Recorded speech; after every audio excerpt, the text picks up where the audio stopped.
What's up, everybody? It's Mayari with Arabian Night Armor, and today I'm going to talk about some katana versus longsword debates.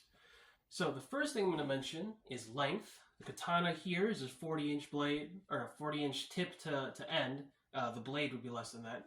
And then the longsword is 48 inches. So if you actually compare them, the end of the hilt, tip to tip, the katana stops here. So that's the reach advantage that this longsword has. If you compare edges, so this is for reenactment, but if you just imagine that it was sharp, this would not be as sharp as the katana because the katana is a single edge bevel from the spine all the way to the edge. This is double edge, so half of it's sharpened for that edge, half of it is sharpened for the other edge. That doesn't mean that this can't cut.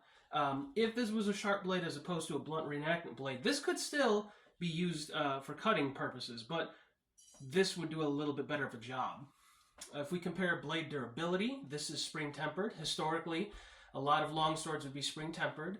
Historically, a lot of katanas would be differentially hardened. So differential hardening means that the core would be soft, like iron. The spine might be low carbon steel, a jacket of medium carbon steel, and then the edge would be high carbon steel. So this has a harder edge, which is good for cutting, but the blade is less durable, and if the swords clashed a lot, this could start taking a warp going one way from a hard impact. This would kind of flop a bit and then bounce back straight. If you compare the handguards, some longswords have that cruciform style handguard like a cross. This one has a figure 8 style. It's a Katzbalger longsword. So comparing the two, the Suba on the katana can cover my hand, but it doesn't really cover anything else. The figure 8 style Katzbalger guard, depending on how I position it, it can cover my face, it could cover my chest, it could cover my forearm. This could be used defensively better than this.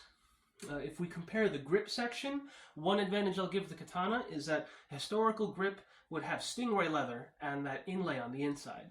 Stingray leather is made from an animal that is a saltwater fish, so it's actually very, very textured. It's a very good grip, even if your hands are sweaty. Sweat is salty water, so that's why that was used as the hilt inlay. When you grip the sword, the katana, even if your hands are sweaty, you still have enough of a textured grip that you're not going to drop the thing.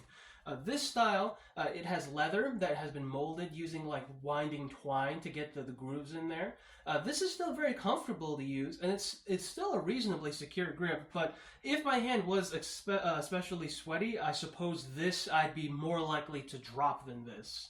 And then comparing the ends here, this has a pommel. The pommel could also be used defensively a lot better than the decorative cap here. The pommel on this, if you imagine like the head of a hammer, that's kind of what you got going on here.